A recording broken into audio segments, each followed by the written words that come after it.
My name's Mindy Ellis, the sculptor for the inductees for the National Baseball Hall of Fame. This particular one is Mike Schmidt. It's one of the first plaques that I did for Cooperstown in 1995.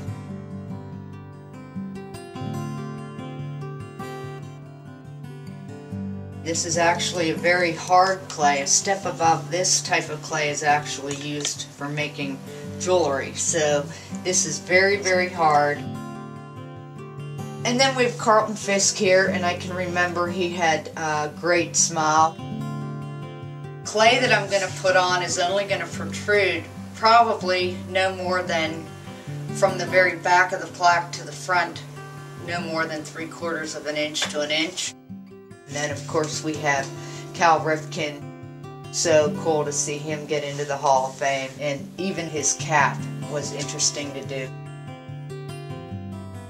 This process that I have will take me anywhere from, it depends upon the player, it could take me a week, it could take me 2 weeks, it could take me 6 hours.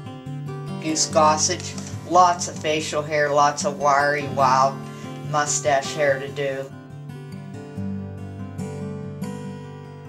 I think of my parents when I'm doing my work, because they were just always very encouraging. As a kid, my parents were told I was a very poor artist in first grade. My parents fortunately knew that I had loved to do artwork since I was a young child, and they didn't try to kill my spirit in any way.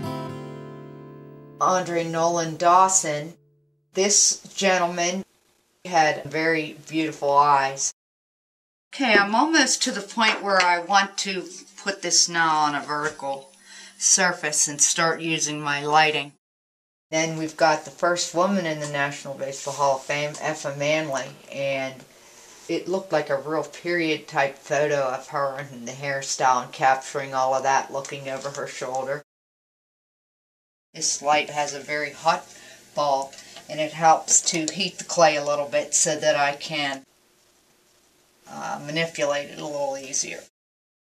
Tony Gwynn, working on his smile and his lips and getting his cheeks and his features right, because there wasn't a whole lot of bony structure, very few lines on his face. Right now, it just looks like a bunch of bumpy clay that a preschooler did. However, to me, I already have a sense of the beginnings of a face here. And then we've got Dave Winfield, just a very neat way he was looking in the photograph out and trying to capture that in his eyes. It's not a flat picture in a frame. Think about a coin, like a quarter in your wallet. If you were to touch that quarter, that face actually comes forward to create a three-dimensional image. Kirby Puckett seems like such a sweet guy. Also there again, he had not a lot of lines on his face. These are very small plaques, 5 inches wide, 6 3/4 inches tall.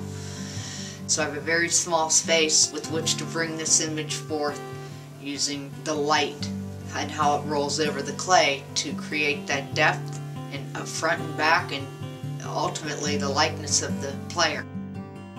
I was there at Cooperstown in 1998. The halls are almost like you're in a church, the way these players in the marble, and what a way to remember these men's and women's careers, to have an enduring plaque like that where they're all together.